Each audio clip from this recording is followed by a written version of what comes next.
Welcome to episode 3 of the book drop, where I will be going over my top 10 anticipated releases that are coming out the week of May 20th.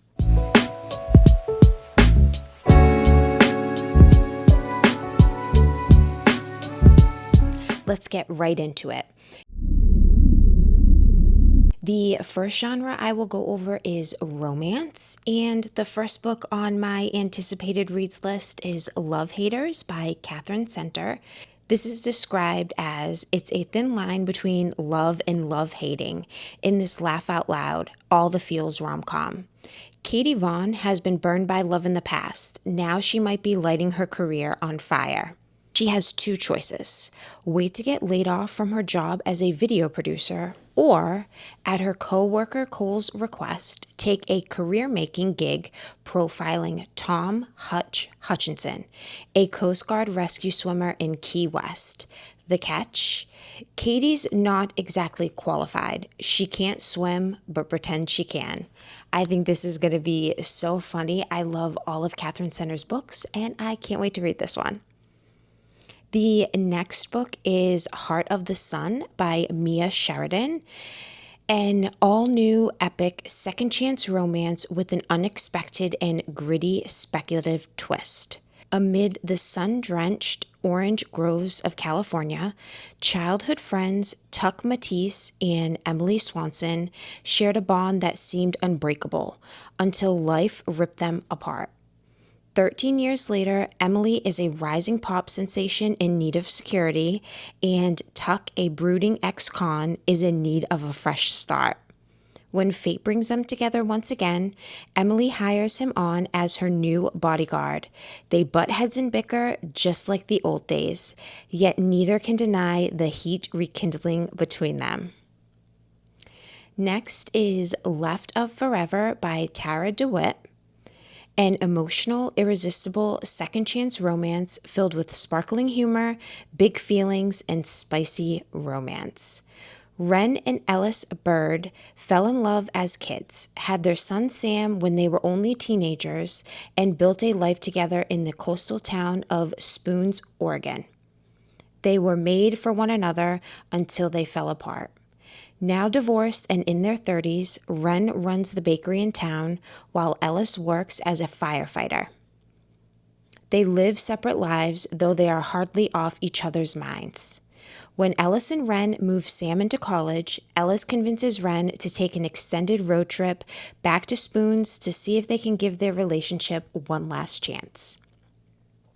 You really don't see much second chance romance that involve divorced couples. Those usually aren't my favorite, but I love anything that Tara DeWitt writes, so I'm willing to give it a chance. Hidden Pictures by Nora Roberts.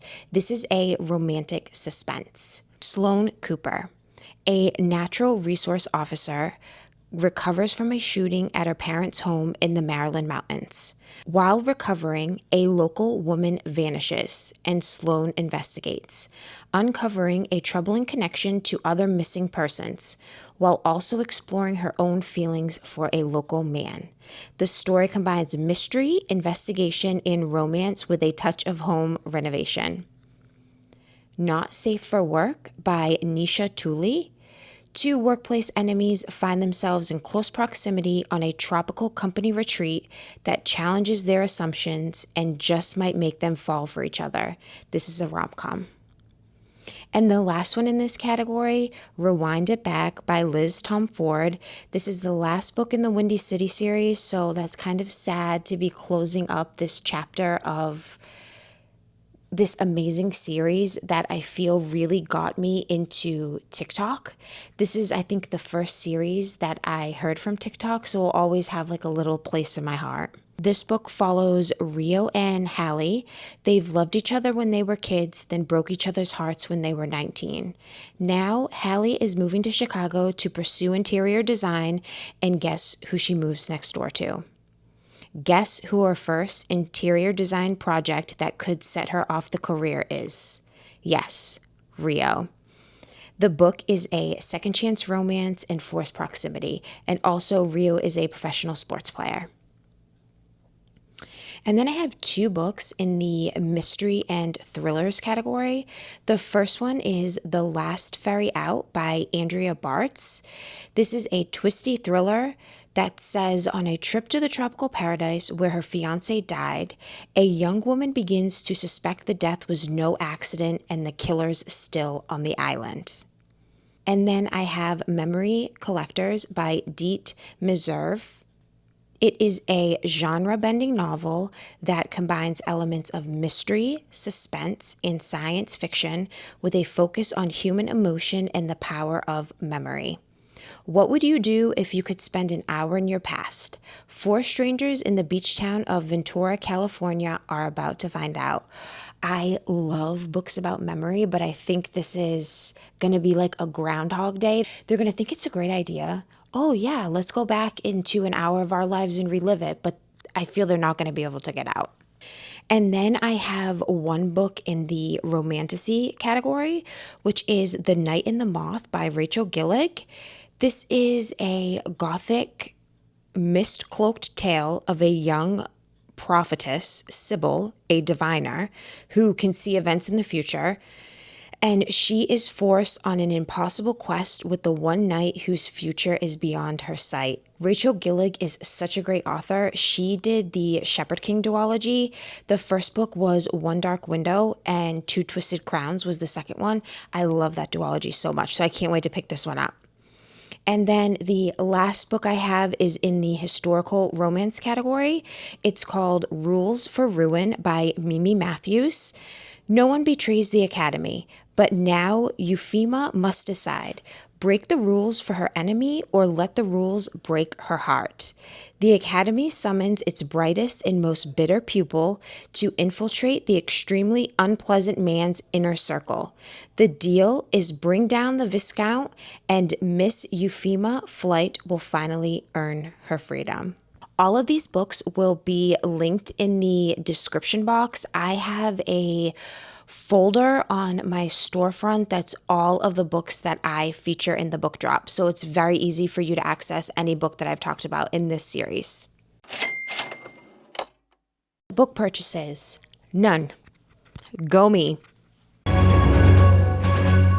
The links to these things, if it's applicable, will be down in the description box, okay? There is a new reality show coming to the Canopy Network in 2026. It's called America's Next Great Author, and it's like a reality show elimination style to try and find the next great author, which I love things like this, and I can't wait to see it be about an author. I just hope it's not like all a specific genre. I hope there's romance and it's not all just like literary.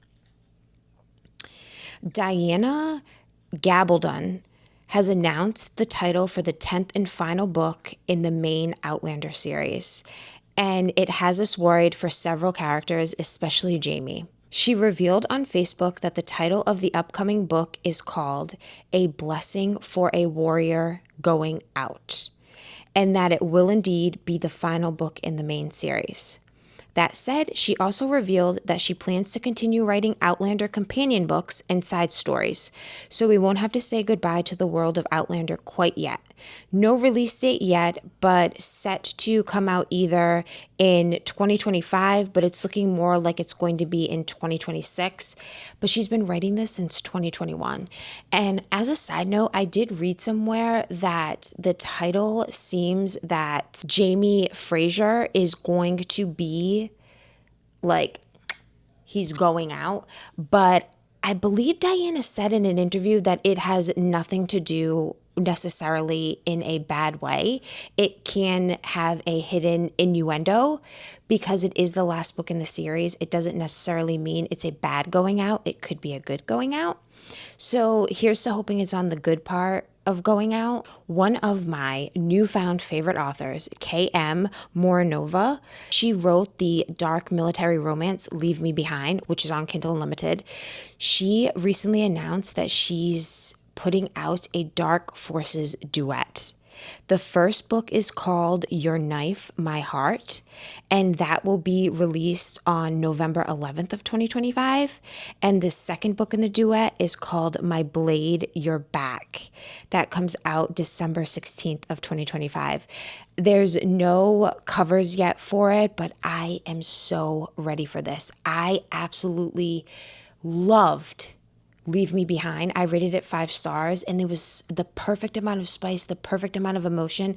I cannot wait to read this duet from this author. Starting in September, Cosmopolitan magazine is doing a imprint called Cosmo Reads, partnering with Sourcebooks, and they are going to be publishing several books a year from both debut authors and those with established fandoms. And I will post the link in the description, but I know they were talking about scouring TikTok to find the next biggest TikTok sensation. So I think they're going to really be focusing in on social media authors and maybe authors that haven't got a lot of publicity or marketing and publishing their books. So I can't wait until September, especially to see who the first author and book is going to be that they're going to publish. That's going to be exciting. And the last bit of news that I have is the Windy City Deluxe editions are out in North American retailers. I will insert a picture of what they look like here. And they look so good. And I know a lot of people are upset that they can't get this in the UK or they're not available in the UK. You can just purchase from a United States retailer. You may have to pay a ton in shipping, but it's the same for US people who like UK book covers and book editions. We have to order from Blackwell's or another bookstore in the UK. So that is everything that I have for you this week. I will be back next week with 10 more new releases that I'm excited about. I hope you have a great day and thanks for watching.